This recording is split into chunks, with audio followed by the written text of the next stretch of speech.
اور میں علل اعلان آپ کی تائید کر رہا ہوں ملک کی سیاست کے حوالے سے بھی۔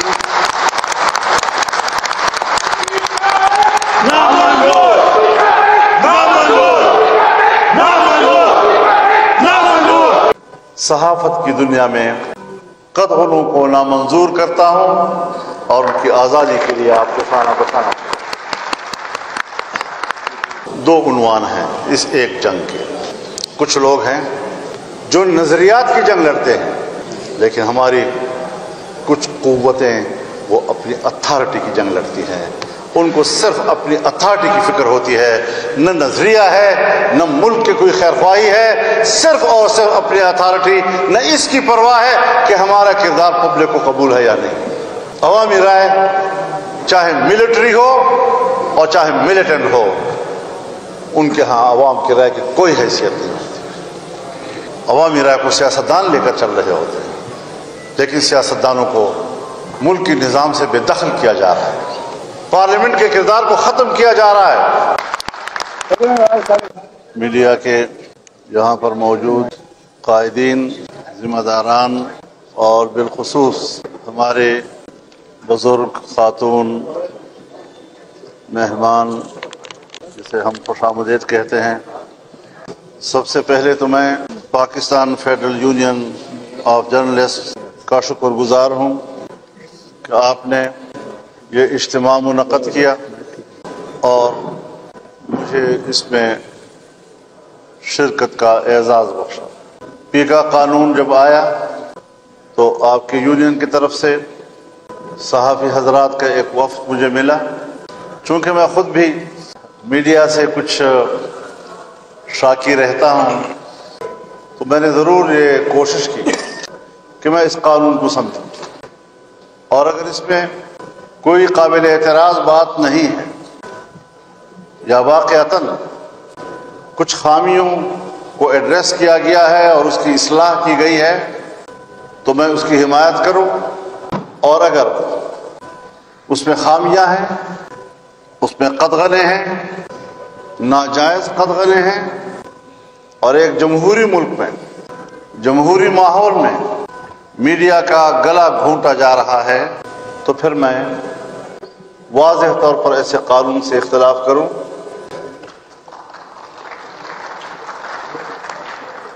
مجھے اس گفتگو کے نتیجے میں اس بات کا اطمینان ہوا کہ ماضی میں حکومتوں نے، ڈکٹیٹرز نے آزادی رائے پر جب بھی ہاتھ ڈالا ہے تو وہ سب سے پہلے انہوں نے صحافت کا گلا گھونٹنے کی کوشش کی ہے، ان کو اپنے مرضی کے تابع بنانے کی کوشش کی ہے، ان کو سچ بولنے سے روکا ہے۔ اور میں چونکہ اس گھرانے میں آنکھ کھول چکا ہوں کہ جب میں طالب علم تھا اسکول میں تو بھی میں یہی نعرے سنتا تھا، لاٹھی گولی کی سرکار نہیں چلے گی، ظلم کے ضابطے نامنظور، حبیب جالب کے نظمیں ہم سنتے تھے، امین گیلانی کی ہم نظمیں سنتے تھے، اور آزادی، جمہوریت، بے لاگ تجزیوں کی اس جدوجہد میں نے آنکھ کھولی ہے، اور میں آج بھی اس بات کا اعلان کرتا ہوں کہ صحافت کی دنیا میں قتلوں کو نامنظور کرتا ہوں اور ان کی آزادی کے لیے آپ کو فانہ بسانا۔ میں ہمیشہ اس بات کا حامی رہا ہوں، جب بھی پارلیمنٹ میں یا حکومت ایوانوں میں یہ تجویز آئی ہے کہ میڈیا کے لیے، صحافت کے لیے ایک ضابطۂ اخلاق ہونا چاہیے، تو میں نے ہمیشہ یہ نقطہ نظر پیش کیا ہے کہ حکومت کی طرف سے ضابطۂ اخلاق بنانے کی بجائے صحافی حضرات خود اپنا ضابطۂ اخلاق بنا لیں۔ وہ بھی شریف لوگ ہیں، اس معاشرے کے لوگ ہیں، اگر ان کے نظام میں کوئی خامی ہے تو وہ خود بطور انسان کے اور شریف انسان کے سمجھیں گے کہ ہمارے اندر یہ خامی کیوں ہے اور ہماری وجہ سے کسی کی عزت نفس کیوں مجروح ہوتی ہے، ہم کیوں غلط خبر شائع کرتے ہیں، ہم کسی کے اوپر فیک الزامات کیوں لگاتے ہیں۔ یہ ان کو حق دیا جائے، اور مجھے یقین ہے کہ اگر آج بھی آپ کو یہ حق مل جائے کہ آپ اپنا ضابطۂ اخلاق خود بنائیں گے تو حکومت سے بہت ہی بہتر بنائیں گے۔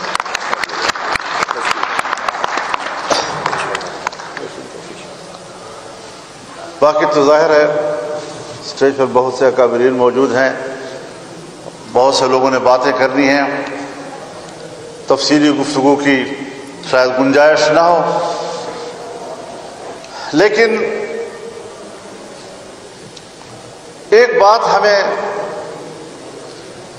ضرور سمجھنی ہوگی کہ ہر ڈکٹیٹر نے آئین پر، جمہوریت پر، پارلیمنٹ پر شب خون مارا ہے۔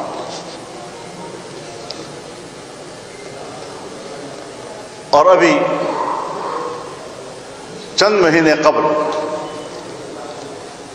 26ویں ترمیم کے نام سے جو شب خون مارا گیا، ہم نے اس کا مقابلہ کیا۔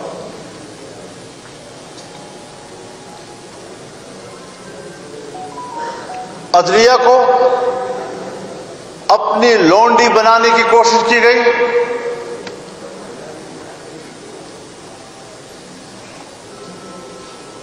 ملٹری کورٹس بنا کر بنیادی انسانی حقوق کو سکیڑا گیا، اور آئین میں جو کچھ ایک بہت مختصر محدود ایک استثنائیہ دیا گیا ہے، اس استثنائیے کی پیٹ کو بڑھایا گیا۔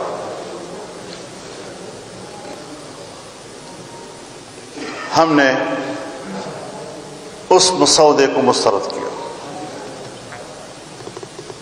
ہم سیاسی لوگ ہیں، بات چیت پر یقین رکھتے ہیں، اور بات چیت کا راستہ لیا۔ اس 26ویں ترمیم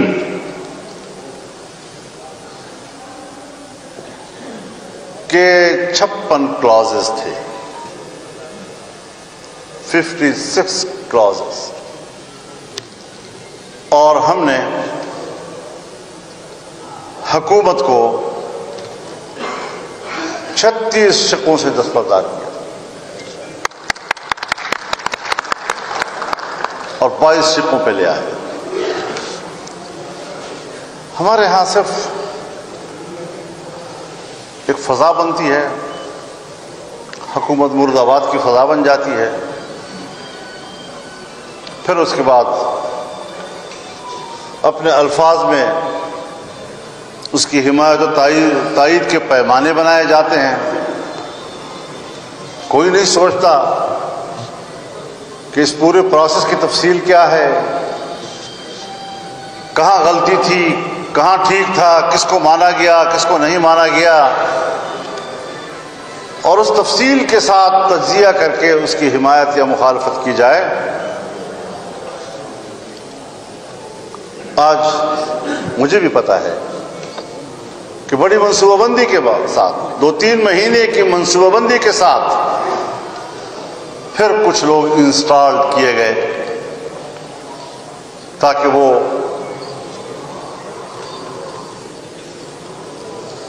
جنہوں نے ایک جنگ لڑی، اصول کی جنگ لڑی، اس میں فتح پائی، لیکن اس نے حمایت کی، اس نے مخالفت کی، اور اس عنوان کے ساتھ معاملے کو پھر ایسا معمہ بنایا جا رہا ہے کہ عام آدمی پھر اس کے اوپر اپنی مرضی سے بحث کرنے لگ جائے۔ جب بھی آپ کوئی نیا قانون لاتے ہیں اور جب آپ اس کو امپلیمنٹ کرتے ہیں تو امپلیمنٹیشن کے دوران کچھ نہ کچھ مشکلات ضرور آتی ہیں۔ ضروری ہوتا ہے کہ کچھ اس کی امپلیمنٹیشن میں جو مشکل آئے گی، کوئی خرابی آئے گی تو اس کی اصلاح کی جائے، نہیں کہ پورے پروسیس کا انکار کر دیا جائے، نہیں کہ پورے اصول کا انکار کر دیا جائے۔ اگر عدلیہ کے حوالے سے میں آپ کو واضح طور پر کہہ دوں کہ ججز کی اپوائنٹمنٹ میں یا چیف جسٹس کی اپوائنٹمنٹ میں پارلیمانی کردار جہاں پوری دنیا کی جمہوریتوں میں ہے، 18ویں ترمیم کے ذریعے سے پارلیمنٹ کے کردار کو شامل کیا گیا تھا 1910-11 میں، اور پھر ایک چیف جسٹس صاحب کی دھمکی نے حکومت کو بلیک میل کیا، 19ویں ترمیم کے ذریعے پارلیمانی کردار نکال دیا گیا۔ آج پھر ہم نے اس میں پارلیمانی کردار کو ڈالا ہے۔ اب ظاہر ہے جس کی لاٹھی اس کی بھینس، میری حکومت ہوگی تو شاید میں اس کا غلط فائدہ اٹھاؤں، مسلم لیگ کی حکومت ہوگی، پیپلز پارٹی کی حکومت ہوگی تو وہ اس کا کوئی غلط فائدہ اٹھائے، پی ٹی آئی کی حکومت ہوگی تو شاید وہ اپنے حکومت میں اس کا غلط فائدہ اٹھائیں۔ اب اس قسم کی چیزوں کا راستہ روکنا کچھ دشوار ضرور ہوتا ہے، لیکن ہمارا ایک عوامی پریشر ہونا چاہیے اس بات پر کہ اگر اس کا کوئی غلط فائدہ اٹھانا چاہتا ہے تو ہم اس کے غلط استعمال کے راستے روک دیں۔ تو اس صورتحال میں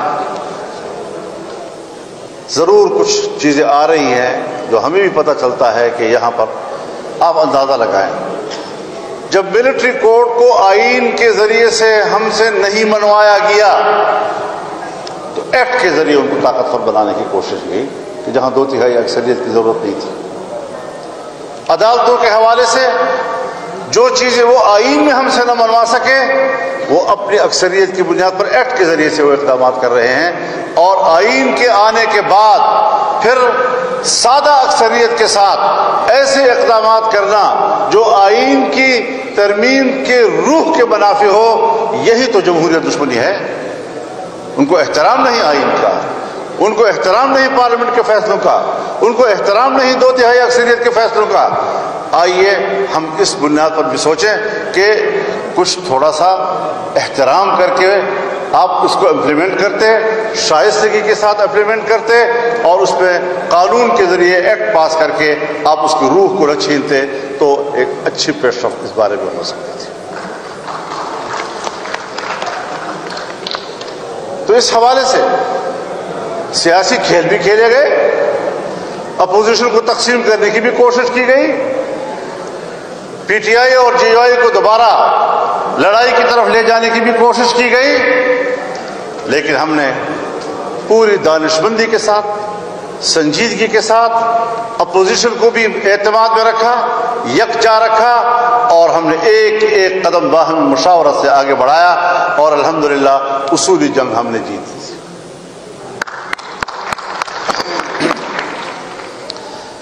اب اس کے بعد ظاہر ہے کہ مسائل اب بھی بہت زیادہ ہیں۔ ہمارے 2 صوبوں کی صورتحال آپ بھی خبریں دیتے رہتے ہیں، وہ انتظامی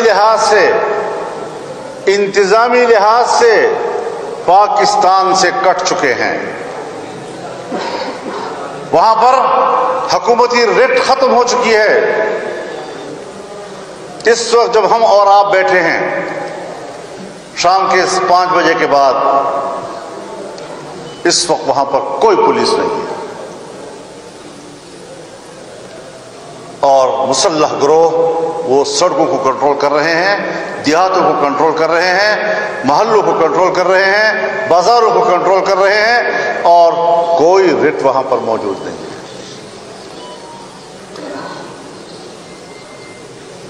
جو واقعہ وہ آپ تک بھیجنا چاہتے ہیں آپ وہی چھاپ لیتے ہیں۔ آپ کو بھی یہ علم نہیں ہے کہ اس ایک خبر کے پیچھے کتنے سینکڑوں خبریں چھپی ہوئی ہوتی ہیں جو آپ کو نہیں بتائی جاتی۔ اس سے ملک نہیں چلتے۔ بلوچستان کی صورتحال یہی ہے کہ کیا ہم نے کبھی سوچنا ہے ان سیاسی دھندوں سے جو اسلام آباد میں ہم کھیل رہے ہیں، اس سے فارغ ہوں گے تو ملک کے لیے کچھ کریں گے نا؟ میرے بھائیوں، دو عنوان ہیں اس ایک جنگ کے۔ کچھ لوگ ہیں جو نظریات کی جنگ لڑتے ہیں، لیکن ہماری کچھ قوتیں وہ اپنی اتھارٹی کی جنگ لڑتی ہیں۔ ان کو صرف اپنی اتھارٹی کی فکر ہوتی ہے، نہ نظریہ ہے، نہ ملک کی کوئی خیر خواہی ہے، صرف اور صرف اپنی اتھارٹی، نہ اس کی پرواہ ہے کہ ہمارا کردار پبلک کو قبول ہے یا نہیں۔ عوامی رائے چاہے ملٹری ہو اور چاہے ملیٹنٹ ہو، ان کے ہاں عوام کی رائے کی کوئی حیثیت نہیں ہوتی۔ عوامی رائے کو سیاستدان لے کر چل رہے ہوتے ہیں، لیکن سیاستدانوں کو ملکی نظام سے بے دخل کیا جا رہا ہے، پارلیمنٹ کے کردار کو ختم کیا جا رہا ہے۔ اور ایک بار پھر میں آپ سے کہنا چاہتا ہوں کہ جمہوریت اپنا مقدمہ ہار رہا ہے۔ پھر ہم کدھر جائیں گے؟ یہ جو 2-4 آواز پارلیمنٹ میں بچے ہوئے ہیں، کل اس کو بھی باہر کر دیں، کیونکہ فیصلے تو عوام نے نہیں کرنے۔ عوام نے دکھاوے کے لیے قطار میں کھڑے ہو کر ووٹ ڈالنا ہوتا ہے، پھر جس نے بکسا کھولنا ہوتا ہے اس کی مرضی ہے کہ وہ کیا نتیجہ برآمد کرتا ہے۔ پھر ایسی حکومتوں پر عوام کا اعتماد نہیں رہتا۔ پھر ایسی مشکل میں یہ ڈمی نمائندے وہ عوام کے سامنے نہیں جا سکتے، وہ پبلک کا کیس نہیں لڑ سکتے۔ ایک زمانہ تھا، میں نے بہت سوچا پورے ملک کی صورتحال پہ، میں ایک عجیب نتیجے پہ پہنچا کہ جہاں جہاں سے جمعیت علماء اسلام کا نمائندہ منتخب تھا، چاہے قومی اسمبلی ہو چاہے صوبائی اسمبلی ہو، اس علاقے میں امن تھا۔ وجہ کیا تھی؟ کہ وہ کردار تھے، وہ پبلک میں جاتے تھے، وہ عوام کی بات سنتے تھے، مشکل کو کنٹرول کرتے تھے۔ آج ان کا اختیار بھی چھین لیا گیا ہے۔ تو سیاسی جماعتوں کے اگر کرداروں کو اس طریقے سے سمیٹا جائے گا، اس طریقے سے ان کو غیر مؤثر کیا جائے گا، تو جب حق کی آواز روکی جائے گی تو پھر بات روکنے کے بعد ہاتھ اٹھتا ہے، اور جب ہاتھ روکا جاتا ہے تو پھر بندوق اٹھتی ہے۔ پھر حالات کہاں جاتے ہیں اور کہاں جائیں گے اور کس طرف ہم جا رہے ہیں۔ مجھے آج بڑا اچھا فورم ملا ہے کہ میں اپنے صحافی بھائیوں کے بیچ میں کھڑے ہو کر، جہاں آپ مجھ سے پیکا کے حوالے سے تائید حاصل کرنا چاہتے ہیں، اور میں علی اعلان آپ کی تائید کر رہا ہوں، ملک کی سیاست کے حوالے سے بھی۔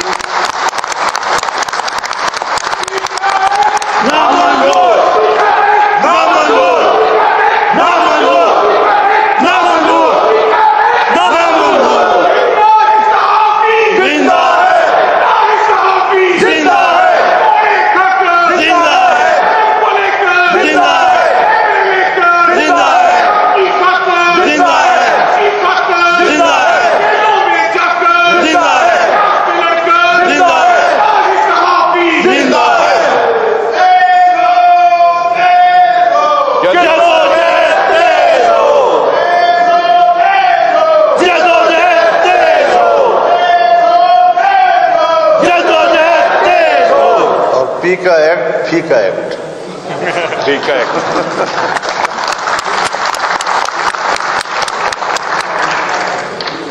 بہرحال یہ ہمارا ملک ہم سب کا ہے،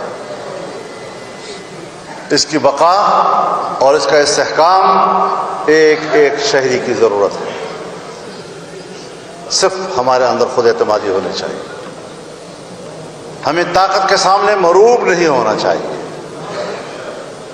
طاقت مرد آباد، عدالت زندہ۔ انشاءاللہ العزیز قدم بقدم ہم ایک ساتھ چلیں گے، اور کچھ